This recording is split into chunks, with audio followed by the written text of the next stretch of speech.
جیسے وضو کے اندر کلی اور ناک میں پانی ڈالا جاتا ہے تو اسی طرح کیا جائے گا۔ ہاں اگر اس کی اپنی کوئی حرکت ہو تو اس صورت میں اس کو انزال ہو گیا تو اس وقت اس کا روزہ ٹوٹ گیا ہے اور روزے کی قضا بھی لازمی ہے۔ اور اگر اس نے جان بوجھ کر جمع کر لیا تو پھر اس صورت کے اندر روزہ بھی ٹوٹ جائے گا، روزے کی قضا بھی ہوگی اور اس پر روزے کا کفارہ بھی آ جائے گا۔ وہ کفارہ جو ہے 2 ماہ لگاتار روزے رکھنا ہے یا جو ہے پھر 60 مسکین کو کھانا کھلانا ہے۔ تو اسی طرح ایک اور مسئلہ ہمارے پاس بھیجا ہے بھائی لیاقت صاحب نے ڈی خان سے۔ وہ پوچھتے ہیں کہ اگر آدمی نماز پڑھ رہا ہو اور نماز کے دوران سورہ فاتحہ پڑھی اور اگلی سورت نہیں پڑھ سکا، پہلی یا دوسری رکعت میں یا تیسری چوتھی رکعت میں، تو اب اس کے بارے میں کیا حکم ہے؟ تو جی جواب یہ ہے کہ اگر آپ فرض نماز پڑھ رہے ہیں تو فرض کا تو حکم یہ ہے کہ پہلی 2 رکعتوں کے اندر فاتحہ بھی پڑھی جاتی ہے اور فاتحہ کے ساتھ سورت بھی پڑھی جاتی ہے۔ اگر آپ نے فرضوں کی پہلی رکعت میں فاتحہ پڑھی لیکن آگے سورت نہیں پڑھی تو اب دوسری رکعت میں فاتحہ بھی پڑھیں سورت بھی پڑھیں۔ جب تیسری رکعت ہوگی تو تیسری رکعت میں آپ نے تو صرف فاتحہ پڑھنی تھی، لیکن چونکہ پہلی رکعت میں فاتحہ کے بعد سورت رہ گئی تھی، اب تیسری رکعت میں بھی فاتحہ کے ساتھ سورت ملا دیں۔ اگر پہلی 2 رکعتوں میں رہ گئی تھی تو آخری 2 رکعتوں میں فاتحہ کے بعد سورت ملا لیں، اور آخر کے اندر سجدہ سہو بھی ادا کرنا لازمی ہے، آپ کے فرائض ادا ہو جائیں گے۔ اور اگر آپ سنن اور نوافل پڑھ رہے ہیں یا وتر پڑھ رہے ہیں تو چونکہ سنن، نوافل اور وتر کی ہر رکعت کے اندر آدمی کے ذمہ لازمی ہے کہ فاتحہ بھی پڑھے اور فاتحہ کے ساتھ ساتھ جو ہے اگلی سورت بھی پڑھے۔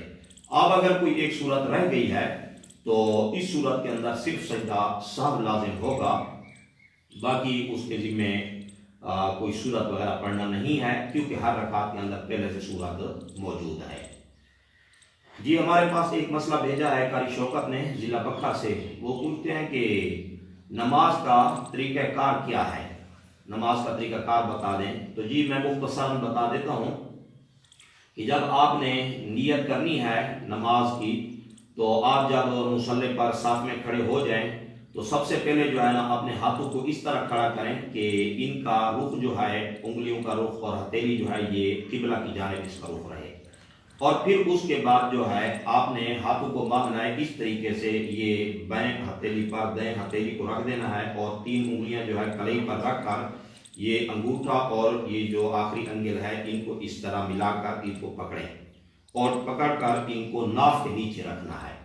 ناف کے نیچے رکھ کر پھر ثنا پڑھنی ہے اور پہلی رکعت میں الحمد بھی پڑھنا ہے یعنی فاتحہ، اور اس کے بعد سورت یا جو ہے بڑی پہ 1 آیت یا جو ہے چھوٹی 3 آیتیں پڑھنی ہے، اور پھر اس کے بعد رکوع سجدہ 1 رکعت مکمل، اور پھر دوسری رکعت میں جب آپ کھڑے ہوں گے تو دوسری رکعت کے اندر جو ہے آپ نے بسم اللہ، الحمد اور اس کے ساتھ سورت ملانی ہے، اور پھر یہ رکعت مکمل کر کے اور اب دوسری رکعت میں بیٹھ جانا ہے۔ اب فرائض ہیں تو آخری 2 رکعتوں میں صرف فاتحہ پڑھنی ہے، اگر فرائض نہیں ہے، سنن نوافل واجبات ہیں تو اس کے اندر جو ہے آپ نے سورت بھی پڑھنی ہے اور فاتحہ بھی پڑھنی ہے اور اس کے بعد سورت بھی پڑھنی ہے۔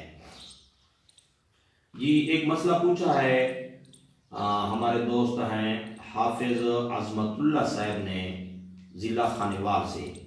وہ پوچھتے ہیں کہ فاتحہ اور اگلی سورت کے درمیان بسم اللہ پڑھنے کا کیا حکم ہے؟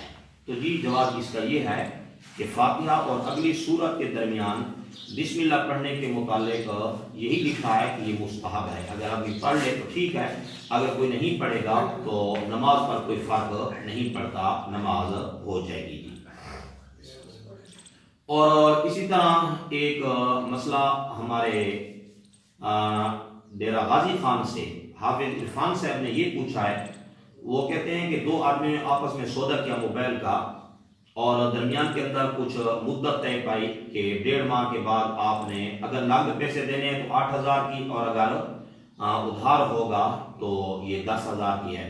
اب درمیان کے اندر 2 ماہ کا جو ہے وقت تھا، اس وقت کے اندر وہ پیسے نہیں دے سکا، اب وہ کہتا ہے کہ بھئی آپ پوچھنا یہ ہے کہ یہ آپس میں اقالہ کر سکتے ہیں، یہ ربا کو ختم کر سکتے ہیں یا نہیں کر سکتے؟ تو جی جواب یہ ہے کہ یہ اقالہ کر سکتے ہیں، اس میں کوئی ممانعت نہیں ہے۔